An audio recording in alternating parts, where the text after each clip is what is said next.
প্রশাসন সরকারে এমন কোনো ব্যক্তি নাই যে যারা আপনাদের সন্তানকে না চিনে। শুধু চিনে না, তারা জানে যে আমাদের এই দেশের এই আজকের পরিস্থিতিতে আসার জন্য অবদান আছে, স্যাক্রিফাইস আছে। একটা অফিসে গেলে তারা চা খাওয়ায়, আন্তরিকভাবে কথা বলে, একটা রিকোয়েস্ট করলে রাখে। তো সেই জায়গা থেকে আমার যে নেটওয়ার্ক আছে, যে কানেক্টিভিটি আছে, তার সবটুকু দিয়ে এই চরবিশ্বাস চরকাজল তথা এই গলাচিপা 10 মিনিটকে একটা মডেল নির্বাচনী এলাকা হিসেবে আমরা সারা বাংলাদেশের মানুষের কাছে উপস্থাপন করতে চাই। কারণ আমাদের আরও একটা রাজনৈতিক বৃহৎ ভবিষ্যৎ আমরা স্বপ্ন দেখি যে একদিন এই দেশ আমরা চালাবো, একদিন আমরা সরকার গঠন করবো, আমাদের নেতৃত্বে সরকার গঠন হবে। সেই জন্য আমরা যদি একবার জনপ্রতিনিধি হয়ে এই একটা এলাকাকে মডেল করি, আমরা বলতে পারবো যে এইভাবে আমরা বাংলাদেশকে বদলে দিতে চাই।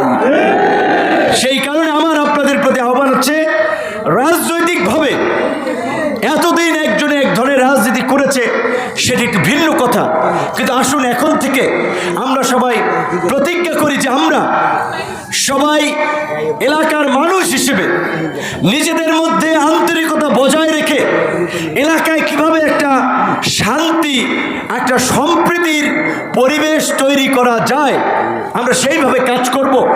আমাদের রাজনৈতিক মত পথের পার্থক্য থাকবে, বাজারে দেখা হলে কথা বলবো একজনের সাথে, একসাথে বসে চা খাবো, কুশল বিনিময় করব, সামাজিক অনুষ্ঠানে মিলিত হব, কিন্তু এই পরিবেশটা কিন্তু বাংলাদেশে গত কয়েক বছর ছিল না।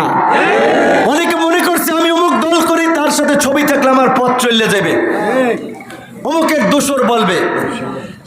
রাজনীতি মানুষের সেবার জন্য, মানুষের কল্যাণের জন্য, মানুষের উপকারের জন্য। কিন্তু রাজনীতি যদি আমাদেরকে অসামাজিক বানায় যে আমরা এই দল করি বলে ওই দলের লোকের সাথে বসতে পারবো না, কথা বলতে পারবো না, ছবি তুলতে পারবো না, এটা রাজনীতি না, এটা অপরাজনীতি। এই অপরাজনীতি আমরা চাই না। আমরা একটা সুস্থ, সুন্দর, একটা সম্প্রীতির, সহনশীলতার, একটা কল্যাণ রাজনীতি চাই, যে সকল দল মত মিলে এলাকার উন্নয়নে, মানুষের কল্যাণের জন্য একসাথে কাজ করব। আমার অন্যান্য দলের ভাই বন্ধুদের প্রতিও সেটি আহ্বান যে আপনাদের যদি মন চায় আমার পাশে থাকবেন, সহযোগিতা করবেন। আর আগামী নির্বাচনে হয়তো নির্বাচনের সময় বিভিন্ন দলের সাথে বিভিন্ন দলের জোট হয়, আমরা যদি জোটও করি, আমি যেহেতু একটি দলের প্রধান, যৌবনের রক্ত পানি করে ঘাম ঝরিয়ে নির্যাতন নিপীড়ন শরীরে এখনো চিহ্ন আছে, কিন্তু তার মধ্যে দিয়ে একটি দলকে প্রতিষ্ঠিত করেছি। এই দলের প্রথম নির্বাচন আগামীতে, সেটা আমি সিদ্ধান্ত নিয়েছি দলের প্রধান হিসেবে অন্য দলের সাথে জোট করলেও তাদের প্রার্থী থাকবেন এখানে, তারা সমর্থন দেবে গণ অধিকার পরিষদের ট্রাক মার্কা। তাই আমাদের নির্বাচনী মার্কা ট্রাক।